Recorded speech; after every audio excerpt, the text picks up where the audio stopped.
E aí, pessoal, mais uma vez aqui, mais um projeto acontecendo, mais um episódio do Princípios Podcast.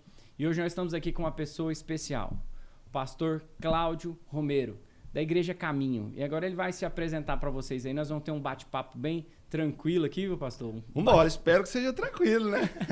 Vai ser um bate-papo bem tranquilo. E a intenção do nosso podcast é conversar e entender um pouco da história do pastor, né? Da onde o senhor veio, da onde foi.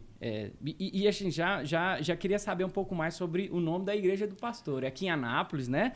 Igreja Caminho. Por quê, Igreja pastor? Caminho. Cara, todo mundo acha que essa referência do caminho, né?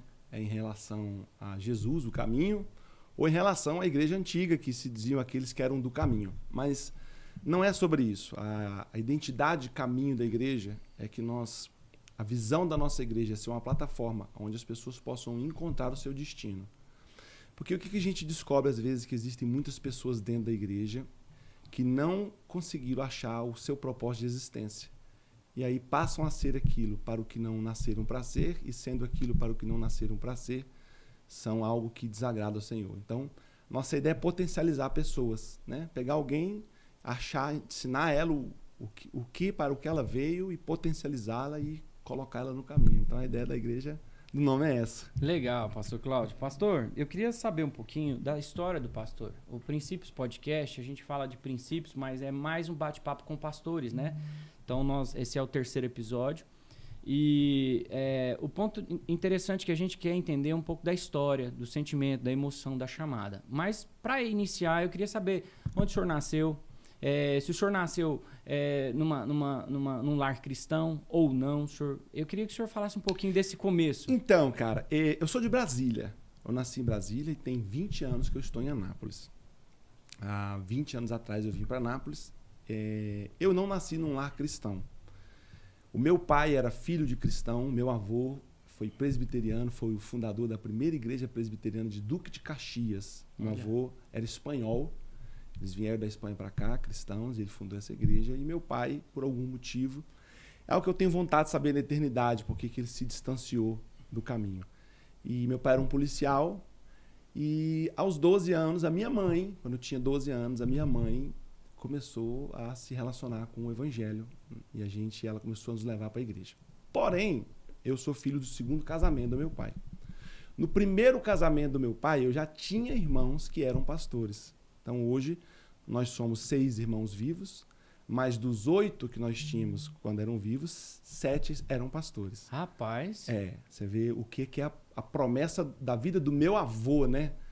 Geracional. Geracional. Aí. Meu avô plantou uma semente lá e todos os netos dele, hoje vivos, nós somos pastores. E há 20 anos atrás, eu vim para Anápolis para estar com meu irmão aqui.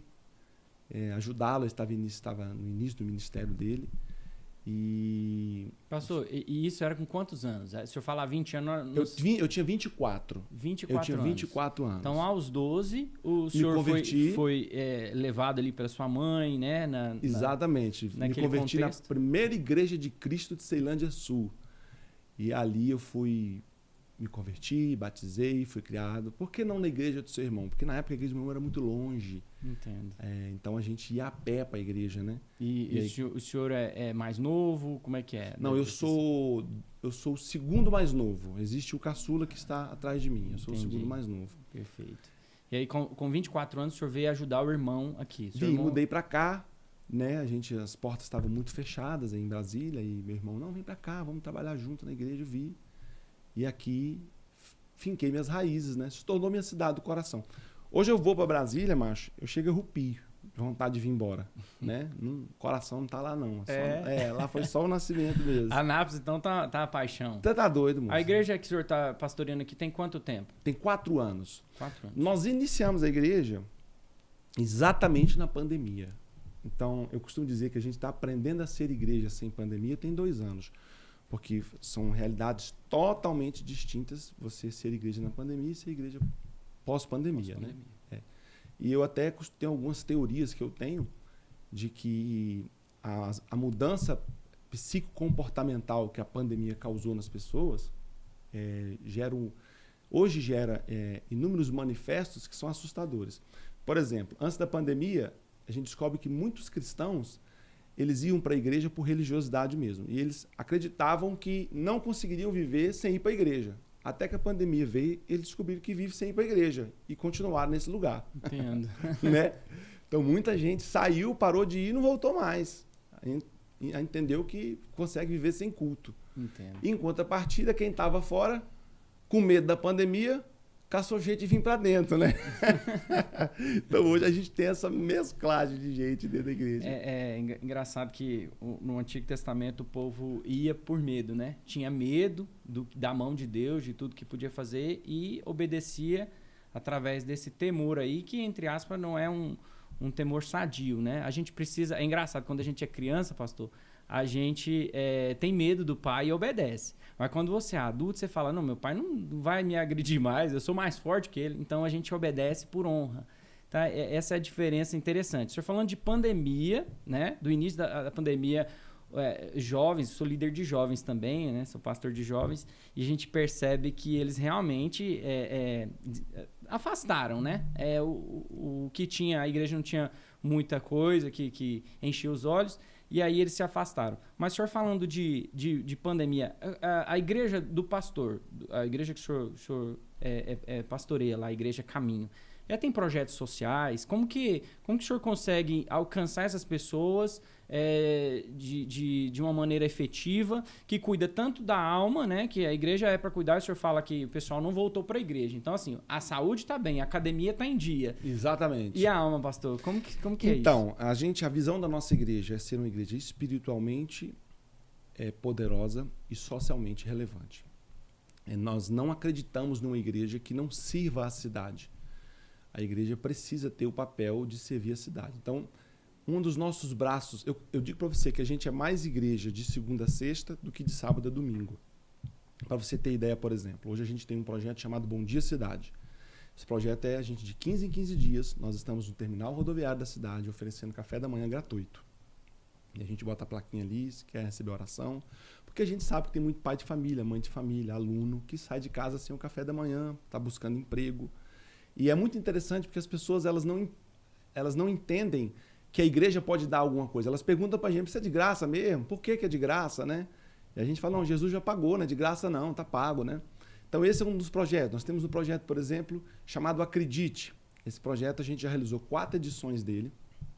E o que é a síntese do projeto? A gente pega a história de alguém, que essa pessoa sofreu muito na vida, e ela está desacreditada. E a gente faz uma interferência social para que ela volte a acreditar. Então, numa dessa, nós já reformamos uma pizzaria da Dona Dete. A Dona Dete é uma das pizzarias mais antigas da cidade. Ela teve um episódio de ter o filho e o esposo assassinados dentro da pizzaria. A pizzaria foi pro chão. E aí nós entramos como igreja, reformamos, pintamos, botamos placa, reformamos cadeira, mesa. Nós tínhamos a casa da Dona Antônia, que é uma senhora viúva, cega, e o telhado dela estourado, chovia dentro, mais dentro do que fora. Nós chegamos, levantamos a casa, trocamos o telhado.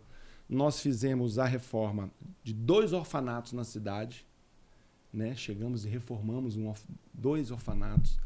E nós fizemos a casa da Bruna, que na época da chuva ela tinha um barracão coberto com lona, e ela mandou uma mensagem assim: pastor, você tem condição de me dar uma lona e uma cesta básica? E a gente foi lá e construiu uma casinha para ela. Esse é um dos projetos. A gente tem um acolhe, por exemplo, todo último domingo do mês, a gente sai na cidade, convida as pessoas em situação de rua para virem para dentro da igreja, a gente dá café da manhã, corta cabelo, faz barba, dá banho nelas, a gente dá um almoço para essas pessoas, a gente dá uma mesa da comunhão com elas, faz um culto e dá oportunidade para elas se internarem. Nós temos os nossos projetos com crianças, temos 2 escolinhas de futebol, chamado Bola Certa, onde a gente atende mais de 100 crianças nessas escolinhas de futebol. A gente tem a escolinha de jiu-jitsu e a escolinha de dança. Então, hoje, a igreja, nós somos uma igreja de 150 pessoas que atende normalmente, por mês, fora da igreja, 350 pessoas. Rapaz, vocês alcançam muitas pessoas, hein? Projeto igreja... social é bem forte. É bem forte, E, engraçado, uma coisa que eu vou te contar, grande parte desse recurso que a gente levanta, eu tenho uma rede social que, graças a Deus, dá muita influência. É através da minha rede social. E eu descobri uma coisa. As pessoas não acreditam, quem está fora da igreja não acredita mais no gasofilácio. Se eu fizer um pedido aqui na minha rede social, gente, eu preciso comprar, exemplo, eu preciso comprar uma mesa de som para a igreja. Você pode mandar uma oferta? Não entra R$1. Mas se eu disser assim, gente, eu preciso ajudar a família tal, eu consigo todo o recurso que eu preciso para ajudar pessoas. Forte, hein, pastor? Muito triste isso, imaginar que grande parte do meu público é cristão, né? Mas as pessoas entendem que aquilo que se pede em nome de Jesus não se gasta em nome de Jesus. Aí, quando ela vê alguém que pede em nome de Jesus e gasta em nome de Jesus, o recurso dela chega. E isso se dá muito pelo mau testemunho de muitos, né, doutor, né, pastor? Que veio ao longo do tempo, alguns pastores dando mau testemunho, né? Utilizando o verbo de igreja para algumas coisas. A gente vê na mídia, até falar que gravado é complicado, mas pastor que tem avião, pastor que tem fazendas de milhões, né? E a gente entende que talvez essas pessoas têm alguns negócios paralelos, sim. E aí tudo bem, mas talvez o recurso precisa ser mais bem visto. E talvez, pastor, o senhor tenha uma aceitação e ali uma ajuda, porque as pessoas vê. Vê feito. Vê a obra. O que você está fazendo. Então, não é só doar, mas é ver que a índole e o princípio, o caráter do pastor ainda não foi destruído, né, pastor? Tem pessoas que fazem bem feito, né, pastor? Vou dizer uma coisa para você. A igreja errou muito. Você falou sobre as pessoas estarem na igreja com medo, né? E a igreja criou um conceito, a igreja do presente tempo, em que a gente traz as pessoas ou pelo medo ou pela ganância, né? Eu costumo dizer isso nas nossas palavras de oferta, por exemplo. Existem duas formas de você falar sobre oferta. Uma das formas é usar o medo e a ganância. E normalmente quando você fala sobre o medo e a ganância, o resultado do gasofilar sempre é melhor. Então, o medo é, o devorador está aí, se você não for fiel ao Senhor, você vai ficar perder, doente. vai ficar doente, vai perder, você está batendo o carro porque você não é fiel no dízimo e por aí vai. E aí o discurso que eu falo encontra no coração da pessoa exatamente aquilo que já existe, que é o medo, e eu suscito o medo dela, e o medo que eu suscito nela gera nela a reação de dar. Ou então eu pego ele pela isca da ganância, né? Está precisando de quanto? É 100 mil que você precisa? Né? E ambos as abordagens são bíblicas, né? Você pode dar que você vai ser multiplicado, a sua semente, por aí vai. Então, eu trago a pessoa ao gasofilaço pela motivação errada. E Jesus não vê o que a gente entrega sem antes ver o que motiva a nossa entrega. Porque vale mais para Jesus o que me leva a dar do que o que eu estou dando. E nesse conceito de igreja, a gente criou essa igreja assim. Então as pessoas acostumaram a ir até o gasofilaço por medo ou por ganância, mas nunca pela consciência da fidelidade e da gratidão. E aí, quando as pessoas elas passam a serem gratas e fiéis, e o recurso que ela deposita, ela vê o efeito do seu feito, ela se sente mais à vontade para fazer isso. E é o que a gente vive hoje nos projetos sociais. A pessoa fala, poxa, meu dinheiro realmente foi gasto abençoando alguém, ajudando alguém. Forte, pastor. Né? O senhor falou da rede social. Qual que é a rede social? É @PR Cláudio Romero. PR de pastor. Ok, Cláudio Romero. Pastor, eu vi que essa parte social é muito forte, né? Esse ponto é muito forte no pastoreio. Deixa eu falar uma coisa que eu te contei sobre parte social. A gente tem 2 ações anualmente que a gente abençoa famílias da cidade com cesta básica. Em média, a gente distribui por ano 15 toneladas de alimento em cesta básica. E aí é algo assim que, se todo mundo fizesse, né, é assustador até pra gente, para te falar a verdade. Porque, por exemplo, uma das ações que a gente fez, levantando recursos para comprar a cesta básica, é R$35 mil. Forte, pastor. Então, a gente tem o Feed My Sheep, que é um projeto que a gente tem com a igreja americana, que vem fazer conosco, e a gente tem o Natal Solidário, que desde o primeiro ano da igreja, no Natal, nosso presente de Natal para a cidade é cesta básica. Que legal, pastor. É muito forte essa parte social. E eu queria te fazer uma pergunta, a pergunta direta, reta. O que o senhor pensa sobre política e igreja?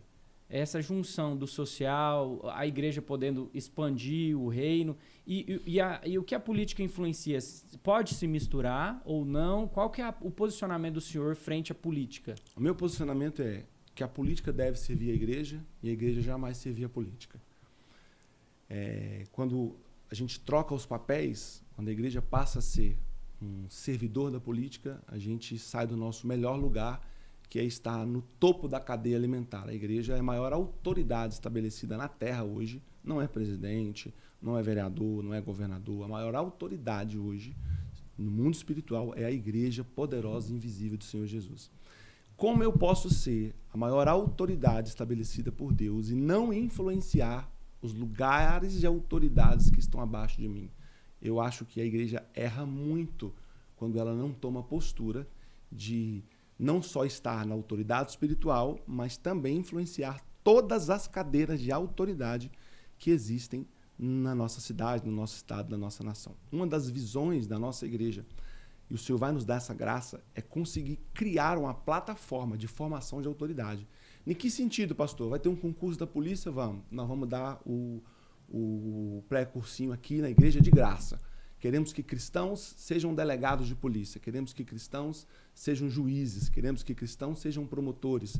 Queremos que cristãos sejam ministros da Suprema Corte da nossa nação. E a gente jamais consegue fazer isso se a gente não aprender a influenciar no quesito de autoridade política. Eu sou pré-candidato a vereador.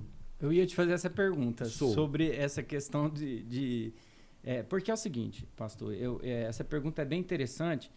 John Wesley, uma vez ele falou que o que uma geração tolera, a outra abraça. Então, quando nós nos omitimos, nós abrimos mão de justiça, de querer que Deus... Nossa, eu queria colher um certo fruto, mas eu não plantei.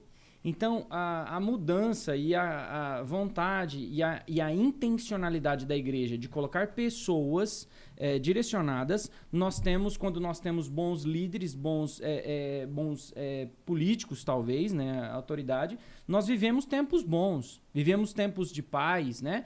Por exemplo, vemos José no governo, vemos o próprio Daniel no governo, Davi no governo, muitos no governo, e que pensavam de acordo com a vontade de Deus, direcionamento de Deus. Então, a gente paga muito por isso, né? Então, eu ia te fazer essa pergunta, se o senhor pretende, e o senhor já até me respondeu, mas eu queria que falasse um pouquinho sobre essa pré-candidatura. E o senhor acha que pode vencer essa candidatura aí? Bom, sou pré-candidato. Sobre se eu posso vencer uma candidatura, eu só consigo vencer uma candidatura se eu conseguir romper a bolha do sistema. O Brasil hoje vive um sistema operacional de poder. E ele é real, é operante e é muito poderoso. Você tem ideia, hoje nós já temos pré-candidatos a vereadores que estão ilegalmente contratando pessoas a R$1.000 por mês e prometendo R$5.000 de salário na época da campanha.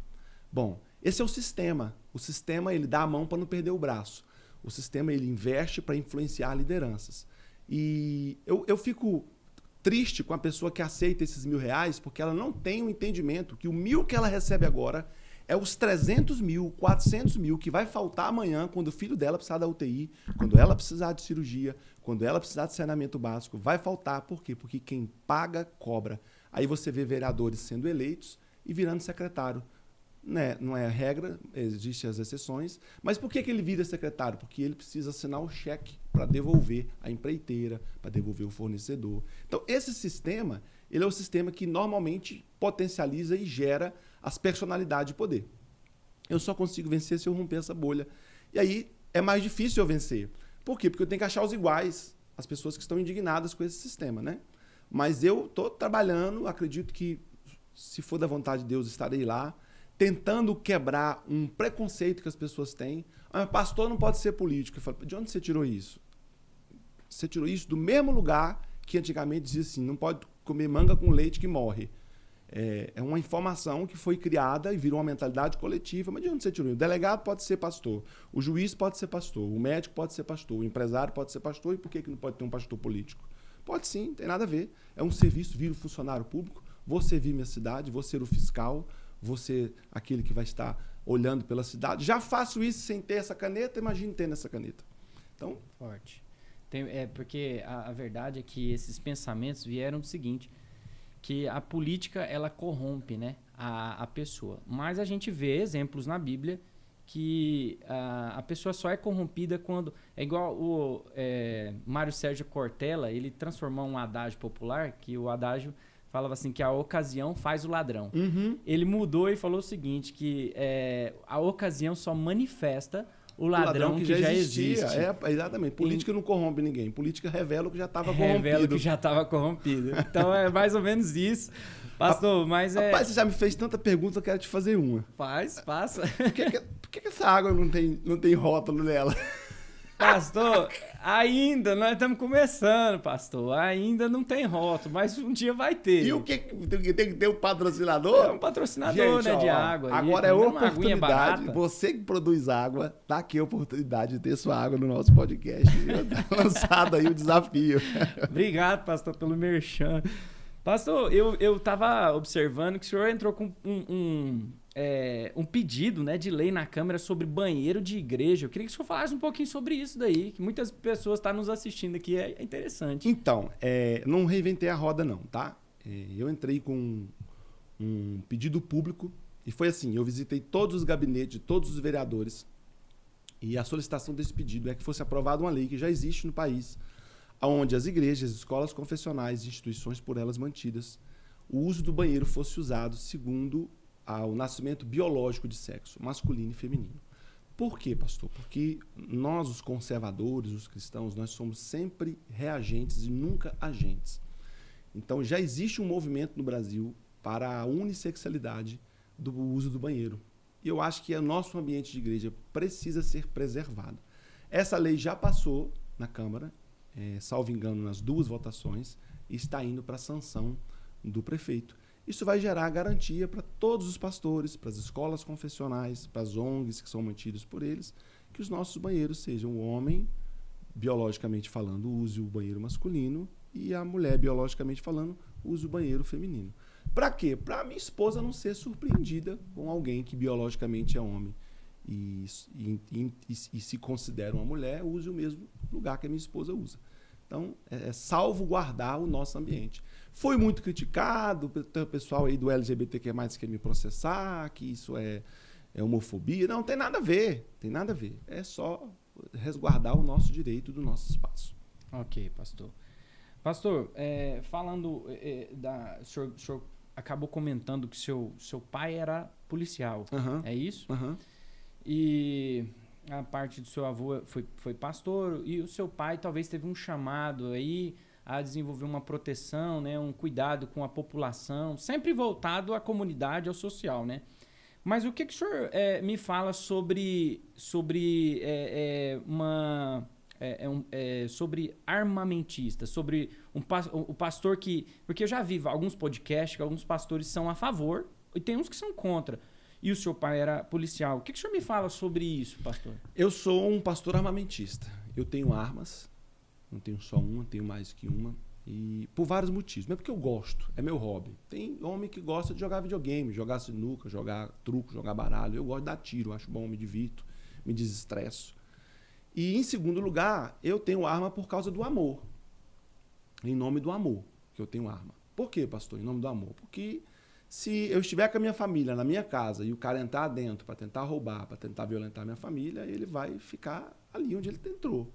Porque eu faço isso em defesa da minha casa, em amor aos meus filhos e amor à minha esposa. E eu acho que todo cidadão tinha que ter o direito de se defender de qualquer maldade que se levante contra ele. Arma é igual o seguro de carro. A melhor coisa que tem é você ter e nunca precisar, mas a pior coisa que tem é você precisar e você não ter. Então, essa mentalidade que eu tenho. Ah, mas arma mata. Não, quem mata não é arma. Quem mata é quem está por trás dela. Okay? Tem muita gente morrendo aí esfaqueado. Tem muita gente morrendo. Morre muito mais gente atropelada do que gente com arma de fogo legal.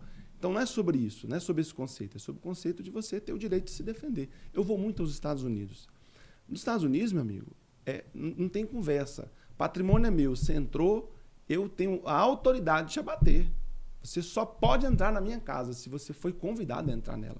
Então, esse direito de defesa que a arma me dá, porque você imagina só, como a gente equilibra o jogo, cara. Bandido tá armado até os dentes e não pede permissão à polícia, não pede permissão ao exército, não pede permissão a nada.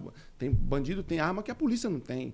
Esse cara vem até a mim, vem até o meu patrimônio, até a minha família, armado até os dentes.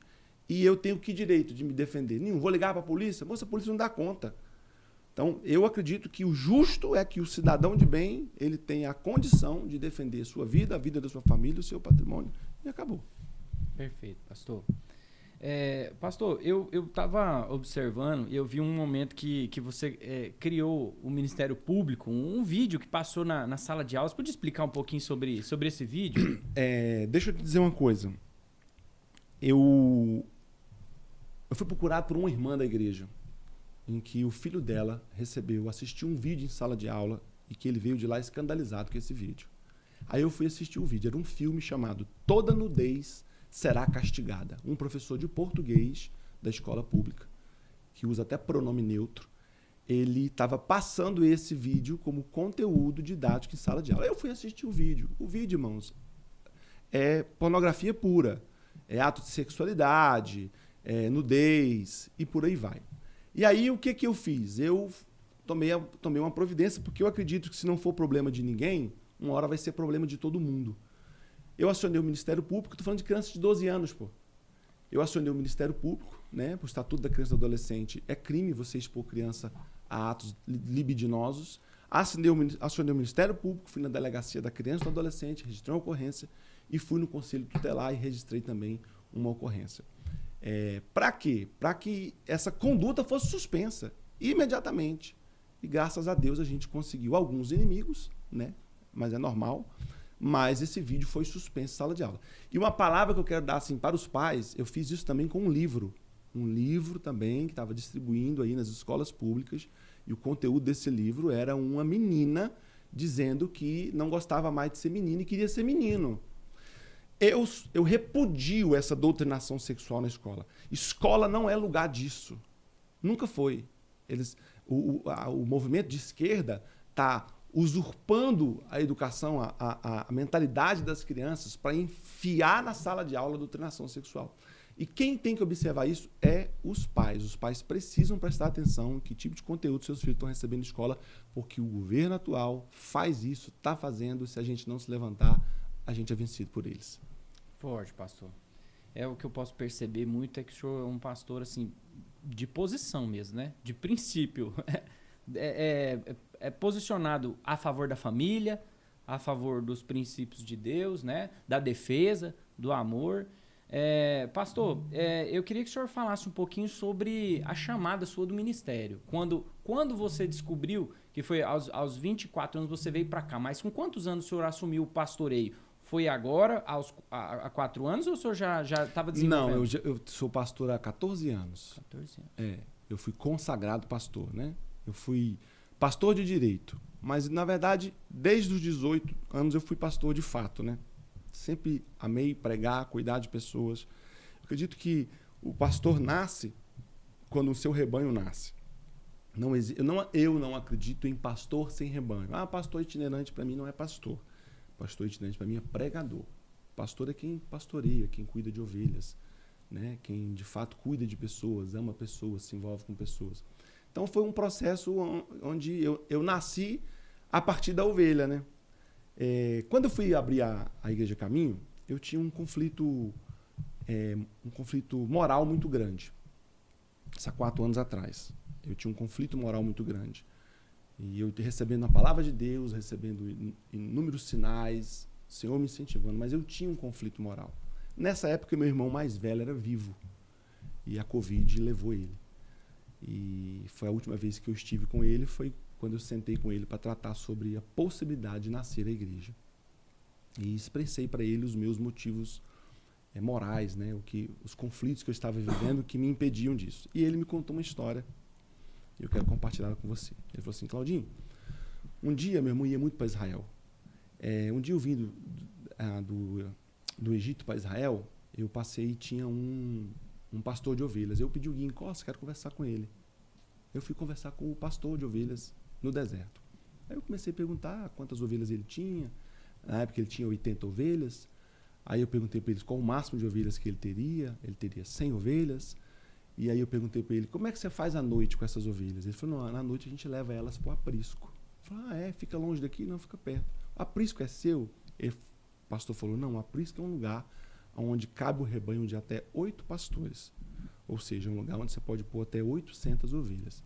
Então 8 pastores da região vão, colocam as ovelhas lá, a gente descansa, paga alguém para tomar conta, e de manhã a gente pega as ovelhas e vai pastorear. Aí meu irmão fez a pergunta, mas no meio de 800 ovelhas, como você acha a sua ovelha? Eu falei, não acho a minha ovelha que me acha. Eu vou para a porta e falo, ô, pretinha, branquinha, oi, ô. Elas ouvem minha voz e eu vou saindo e elas vão me seguindo. E meu irmão me disse, meu irmão, coloque a sua voz e se você for pastor, as ovelhas vão reconhecer a sua voz e vão estar com você. E aí eu entendi que, de fato, antes que a gente seja o pastor nasça, quem pare o pastor é a ovelha, não é? Depois o pastor Forte, para pastor. a ovelha. Que palavra muito boa mesmo. Então a ovelha segue a voz do pastor. Como é que você pastor? Se pastor não tem voz, não tem ovelha. Não tem ovelha. E se ele tiver voz e não vier ovelha, ele não é pastor. Forte. Pastor, tem uma história que está me intrigando e eu queria que você falasse um pouquinho sobre ela. Me conta um pouco da história sobre o Bolsonaro e o senhor nos Estados Unidos. Lá. Rapaz, essa história é interessante demais. Eu fui para os Estados Unidos ministrar em Orlando, na Flórida, na igreja de um pastor amigo. Aí ministrei uma bênção. No outro dia de manhã, tinha um café da manhã do Conselho de Pastores de Orlando. Estava à toa, falei, não, vou. Quem vai ministrar? Era um pastor muito famoso no Brasil, não vou falar o nome dele não, porque eu prometi à pessoa que organizou o evento que eu jamais faria isso. Era um pastor muito famoso, eu queria demais ouvir esse cara. Falei, rapaz, eu vou para esse café da manhã. Aí fui, botei uma camisa do Brasil, cheguei lá, tinha 2 ambientes. Um ambiente era o café da manhã e o outro era um templo. Eu já tinha tomado café da manhã no hotel, eu botei a carinha assim no lugar do café da manhã, olhei, o pastor estava lá, o cara que eu queria ouvir. Falei, rapaz, já tomei café, vou pro templo orar. E fui pro templo orar. Quando eu tô orando, a multidão de pastor entra, alvoroçada. Aquela confusão, um povo agitado, e eu, o que está acontecendo? Aí o meu amigo falou assim, rapaz, você sabe quem vai estar aí? Eu falei, quem? Ele falou, o Bolsonaro. Eu falei, mentira. Eu falei, rapaz, olha só, o cara está aqui. Foi na época que ele perdeu a eleição, né? Ele estava nos Estados Unidos. Olha só, cara, que maravilha. E aí eu vi o agito, cara, e a pessoa organizadora do evento, eu leio labial, porque eu tinha um irmão que era surdo e mudo. Depois aprendeu a falar mesmo sendo surdo, um milagre de Deus, então eu aprendi a ler labial. E eu fiquei seguindo a pessoa que organizava o evento e ela estava desconcertada, desmontada, pedindo os pastores para que alguém pregasse. Aí eu perguntei para o meu amigo, falei, mas por que a pessoa está pedindo para algum pastor pregar? Eu falei, rapaz, porque o pregador disse que se o Bolsonaro estivesse aqui, ele não pregaria. Ou o Bolsonaro fica num quarto escondido e ele prega, ele vai embora e o Bolsonaro entra, ou ele iria embora. Aí a pastora, a pessoa responsável, decidiu que ele fosse embora e não faria isso com o presidente. Eu disse para ele, rapaz, ela não está achando quem prega. Vai lá e fala para ela que você tem um pastor amigo seu do Brasil aqui, recém-chegado, e eu prego. Aí ele foi e falou para ela. Ela veio. O pastor não me conhecia, tadinha, mas desmontada. E aí, o senhor prega? Eu falei, prego. O senhor de onde? Foi pastor? Fica tranquilo, estou acostumado a pregar para pastor. Faz parte do que eu faço no Brasil. Relaxa, não vou deixar a senhora passar vergonha. Pode dar na bola no meu pé que eu vou fazer esse gol. Aí surfei na onda que Jesus me deu, né? E aí é de onde sai aquele vídeo, porque eu falo algumas coisas e o Bolsonaro levanta, vem de lá e me dá um abraço. E aí dali para ali eu fui almoçar com ele e se cumpre a palavra, né? Que Deus usa os que não são para confundir os que são. Deus me deu esse privilégio de falar, me conectar com todos os pastores de Orlando e ainda ministrar no coração do presidente Bolsonaro. Cara, que legal. Ó, para quem tá assistindo o podcast, entra na rede social do pastor, que o vídeo tá lá e você vai saber do que a gente tá falando aqui, tá bom? Pastor, como o senhor falou, o senhor é filho do 2º casamento do seu pai. Uhum. Eu queria que o senhor falasse um pouquinho, eu já estou montando um tema polêmico. Vambora. Eu queria que você falasse um pouquinho sobre essa questão de divórcio. Qual é o ponto que o senhor vê, que o senhor entende como divórcio, casamento uma vez, como sendo que o senhor é filho de um 2º casamento, o senhor é casado, tem filho, o senhor fala um pouquinho da sua história, já linkando essa questão, e quantos filhos, idade? Então, bom, eu sou casado há 27 anos, casei novo, eu tinha 17 anos. E tenho 3 filhos, uma de 26, um de 22, 23 e um de 13, né?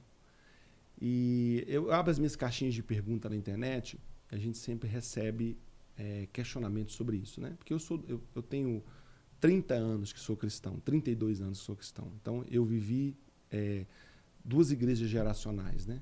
Eu vivi a igreja onde o desafio dessa igreja era trazer a pessoa que estava no mundo para dentro da igreja. Então, eu sou daquela época que a gente ia para praça, para rodoviária, com aqueles panfletinhos, com o endereço da igreja carimbado atrás. Desculpa, né? Eu gesticulo muito. Tranquilo. Com o endereço da igreja carimbado atrás, e alguém tocando violão, e a gente, Jesus te ama, vai no culto hoje, Jesus te ama e tal. E a gente ficava no domingo esperando ver se alguém que pegou meu panfletinho entraria na igreja, né? Então, eu vivi esse desafio. Mas hoje nós somos uma igreja diferente. Se a igreja do passado, o desafio era pegar o homem que estava no mundo e trazer para dentro da igreja, hoje o desafio é tirar o mundo que está dentro do homem que está dentro da igreja. Então, hoje a gente vive algo, por exemplo, que divórcio há 30 anos atrás não existia nem na sociedade, que dirá na igreja. E de 30 anos para cá, o divórcio entrou na igreja e o divórcio hoje subiu nos altares. Hoje a gente ouve falar de pastor que divorciou, que largou a sua família, que largou a sua esposa e continua tocando o ministério. O que eu penso sobre o divórcio?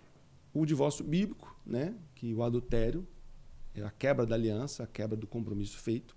E, na minha visão, a quebra da aliança não é só o ato sexual. E aí é onde nego às vezes me bate muito, porque tem mulher que vive e fala assim, pastor, eu tô apanhando do marido, o que eu faço? Divórcio. Divórcio, mano. Enquanto tá vivo. É melhor, eu prefiro você divorciada viva do que ser casada morta. Tá entendendo? E aí eu recebo mulheres, cara, nas minhas redes sociais, que elas compartilham com o pastor. Ó, eu tô vivendo esse tipo de violência. Eu vou trazer eu pretendo ter um podcast e uma das pessoas que eu quero trazer é uma irmã daqui de Anápolis, que ela virou pro pastor dela e falou assim, pastor, meu marido me bateu. Sabe o que ele falou para ela? Assim, mas o que você fez para deixar ele tão nervoso? Olha só a mentalidade de um pastor desse. Então, o sistema religioso é tão maldito que me assusta que o fato dele ter nascido dentro da igreja. Então, o cara não tem uma balança para entender, rapaz, aonde existe casamento onde a mulher é agredida, ela tem o direito de ir embora. Não foi feito para isso. E dentro do adultério, eu sempre digo, dentro do adultério, se o marido foi o traído, o poder muda de mão, a escolha é dele. Existem 3 coisas que ele precisa entender. A primeira é o que ele deve fazer. O que ele deve fazer? É perdoar. Todo cristão deve perdoar.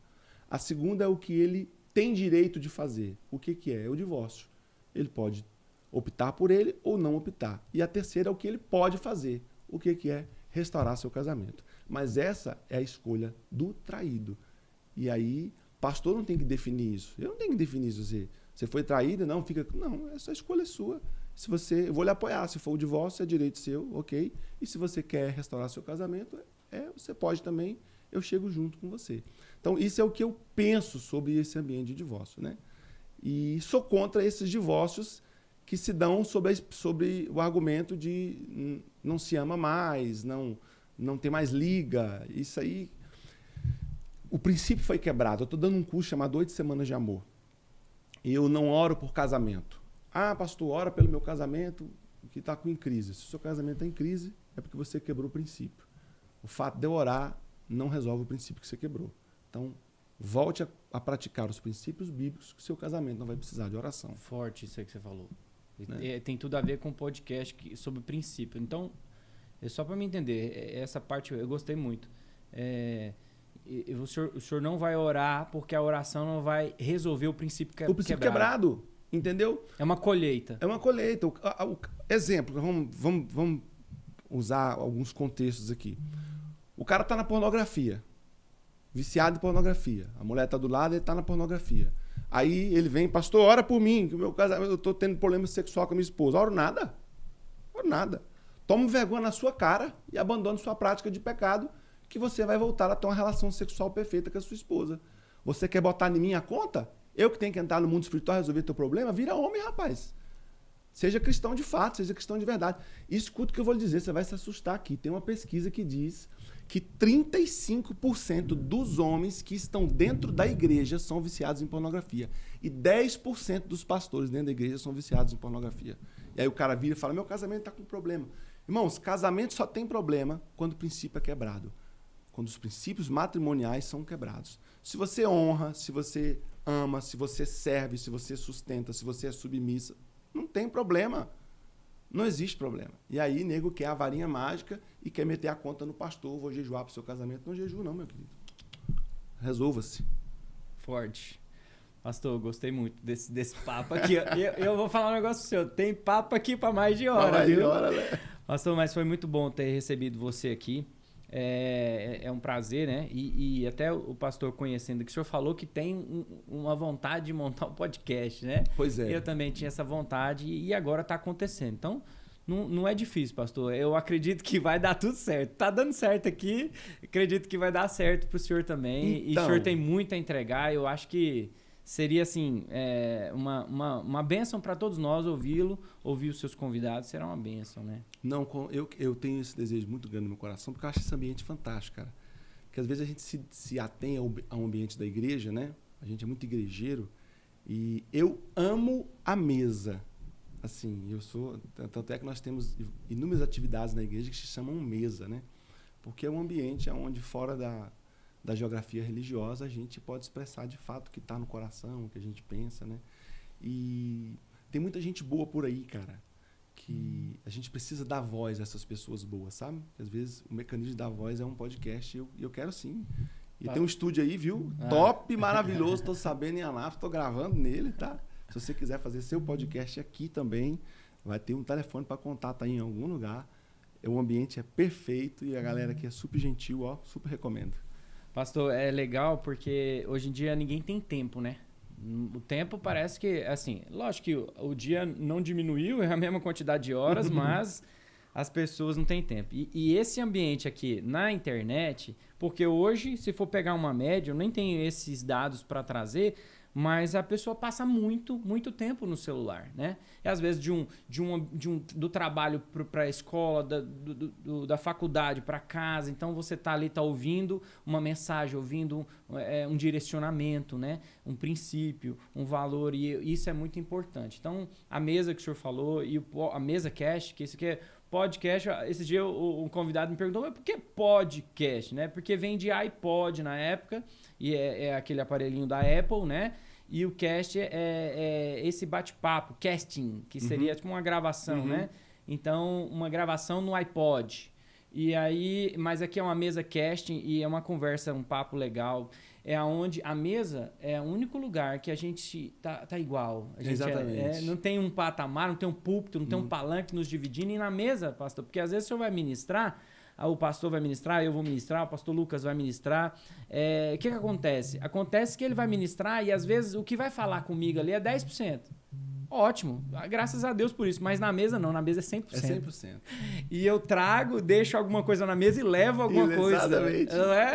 É muito legal. Isso, ó, foi um prazer te receber, pastor Cláudio. E um dia, se tiver oportunidade, quero ir lá na sua igreja ministrar lá também. Não vai não, rapaz.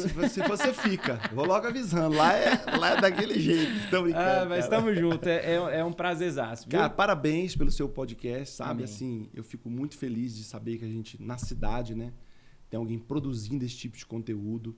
A gente precisa valorizar mais, assim, sabe? O que a gente tem aqui na cidade. Gente muito boa, né? Gente com intencionalidade muito boa.